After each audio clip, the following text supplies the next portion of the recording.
Let me paint you a picture. It's a Tuesday morning. You're getting ready for work. You get in your car and it won't start. You call a mechanic. He says it's going to cost $1,500 to fix. You check your bank account. $200. What do?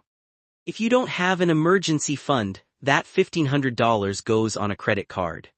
Now you have debt. And if you only pay the minimum, we already know how that story ends. But what if you had $1,500 sitting in a separate account, just for moments like this? You call the mechanic, you pay, and you move on with your life. No stress. No debt. No panic. That's what an emergency fund does. And today I'm going to show you exactly how to build one, even if you're starting from zero. Let's get into it. First, what exactly is an emergency fund? It's a separate savings account that you only touch when something unexpected happens. Car breaks down. Medical bill. Lose your job. Urgent home repair. It is not for vacations. It is not for sales. It is not for "I really want this right now." It is your financial safety net. Think of it like insurance. You pay for car insurance every month hoping you never need it. An emergency fund works the same way, except instead of paying a company, you're paying yourself. And here's the thing most people get wrong. They think an emergency fund is something you build after you get your finances together. After you pay off debt. After you start investing. No. An emergency fund comes first. Before investing. Before anything else. Because without it, one bad day can wipe out months of financial progress. So how much should you actually save? The standard rule is 3 to 6 months of living expenses. So if your monthly expenses are $2,000, your emergency fund target is between $6,000 and $12,000. I know. That sounds like a lot. Especially if you're starting from zero.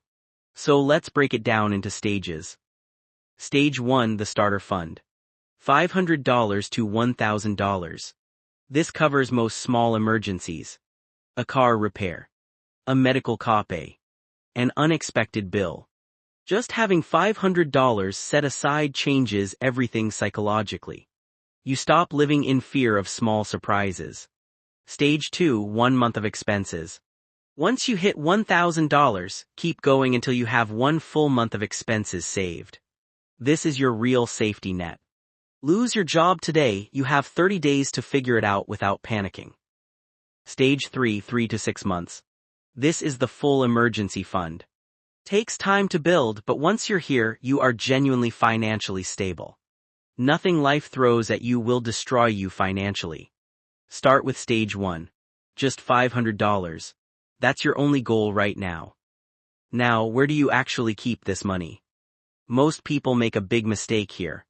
They keep their emergency fund in a regular savings account at their bank. The one that pays 0.01% interest per year. That means if you have $5,000 saved, you earn 50 cents per year in interest. 50 cents.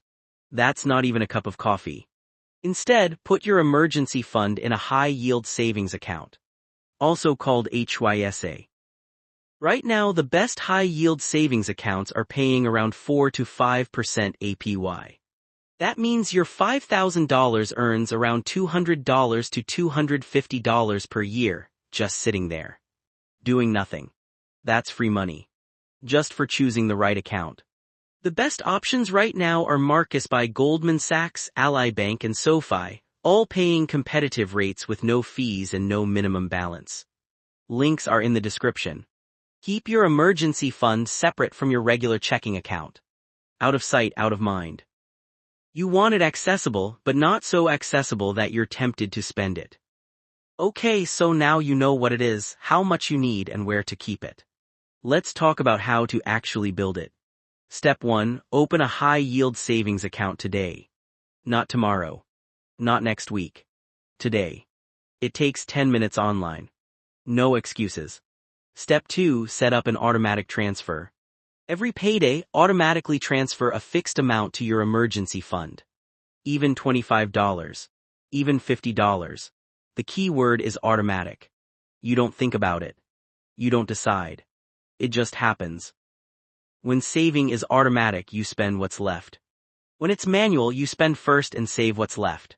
And there's usually nothing left. Step 3. Cut one unnecessary expense and redirect it.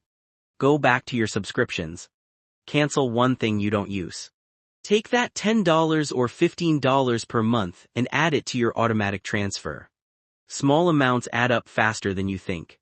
Step 4. Put any extra money straight into the fund. Tax refund. Birthday money.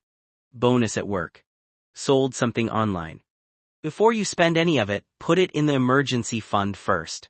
Get to your goal faster. Step 5. Never touch it unless it's a real emergency. This sounds obvious, but it's the hardest part. You will be tempted. A concert ticket. A flight deal. A sale.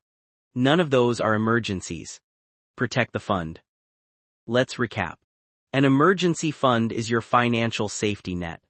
It protects everything else you're building. Start with $500.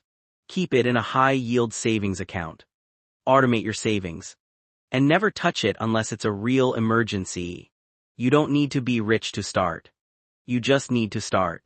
If this video helped you, subscribe. Every week I post videos that break down personal finance in a simple and practical way. No fluff.